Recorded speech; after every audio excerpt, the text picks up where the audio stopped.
अस्सलाम वालेकुम।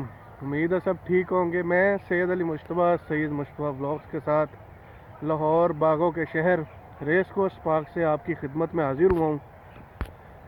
आज चलते चलते कुछ चीज़ों को ऑब्ज़र्व कर रहा था तो एक टॉपिक जहन में आया जिसके ऊपर हम लोग बहुत कम बात करते हैं। उस टॉपिक का नाम है बाप, फादर।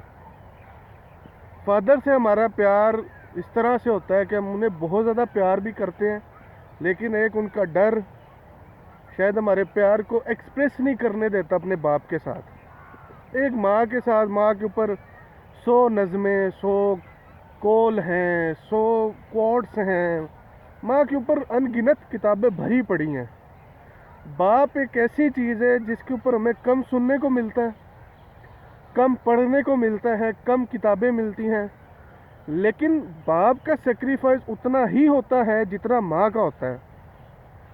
वो उतनी ही मेहनत कर रहा होता है जितनी माँ, जिस तरह से माँ घर में रह के मेहनत कर रही होती है, उसी तरह से बाप बाहर धक्के खाकर मेहनत कर रहा होता है। अगर उसके पास नौकरी नहीं होती तो अपनी उसी औलाद को पालने के लिए वो कभी फ़कीर बन जाता है, तो लोगों की नज़रों में भी गिरा होता है, लेकिन वो इस चीज़ को बुरा नहीं समझ रहा होता, क्योंकि उसे पता होता है मुझे घर में बीवी बच्चों को पालना है। मेरी नज़र में खुद कई ऐसे लोग हैं जो अपनी ज़िंदगियों में फ़कीर बने, लेकिन उन्हें इस चीज़ का मतलब बुराई नहीं थी उनके लिए। ये वो कहते थे हमारी मजबूरी है। खैर, अलबत्ता मैं आपको अपनी स्टोरी सुनाता चलूँ। वो स्टोरी कुछ इस तरह से है कि हमारे जो वालिद थे, मेरे वालिद, उनका एक्सीडेंट हुआ जीटी रोड वाली साइड पे। जीटी रोड से आते हुए जी उनको ईंटों की एक ट्राली थी, उन्होंने टक्कर मारी। उनका हाफ जो ब्रेन था डैमेज हो गया। अल्लाह ताला ने खैर ज़िंदगी उन्हें बख्शी, अल्लाह ताला उन्हें और ज़िंदगी दे। वो एक ऐसा टाइम था जहाँ पे एहसास हुआ कि हम सब बहन भाई, जो एक डर था अब्बा जी का, जो हम अब्बा जी कहते हैं उन्हें, अब्बा जी का जो डर था ना, हमें एहसास हुआ कि हम अपने बाप से कितना प्यार करते हैं। खैर, उनका एक कोमा की सिचुएशन है, काफ़ी लंबा एक उनका सर्वाइवल टाइम जो एक आईसीयू में गुजरा है। उसके बाद उनका चलना फिरना भूल जाना, बॉडी बिल्कुल पैरालाइज। उनका बोलना, उन्हें बोलना तक नहीं आता था, उन्हें यस या हाँ ना तक नहीं कहना आता था। ये 2 महीने में थेरेपीज के ज़रिए बोलना सीखना, फिर उसके बाद उनमें एक बचपना आ जाना, एक उस रूप में आना कि शायद जिसमें वो हमसे भी छोटे हो गए, एक दोस्त बन गए।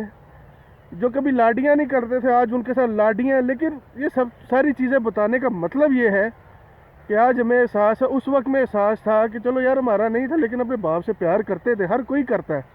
हमारी दुआ थी हमारा बाप हमारे सर पे सलामत रहे। अगर आपको ये वीडियो पसंद है, मेरी कहानी पसंद है, अपने बाप से जाके अपने प्यार का इजहार कीजिए। यकीन माने उसका सीना चौड़ा हो जाएगा, क्योंकि बाप एक वाहिद ऐसी चीज़ होती है जो शायद अपने प्यार का इजहार नहीं करता, लेकिन इतनी मेहनत करता है, इतनी मेहनत करता है कि हमें उसका प्यार नहीं नज़र आ रहा होता कि वो कितनी मेहनत कर रहा है। हम लोग अपनी ज़िंदगियों में मशगूल हो जाते हैं। कभी सोचें कि अगर आपका बाप शाम को जब अपने काम से घर वापस आए और आप उसे जाके सिर्फ इतना ही कह दिए कि थैंक यू पापा, थैंक यू अब्बा जी, या आप अपने बाप को जिस तरह से भी बुलाते हैं, तो कभी सोचा कि उसके चेहरे पे क्या खुशी आएगी। ये करके देखिएगा, लाजमी देखिएगा, और इसको कमेंट में बताइएगा। अगर आपको मेरी वीडियो पसंद है, इसको लाइक कीजिएगा, सब्सक्राइब कीजिएगा मेरे चैनल को, और बेल आइकन को दबाइएगा। अल्लाह हाफिज़, अल्लाह निगहबान।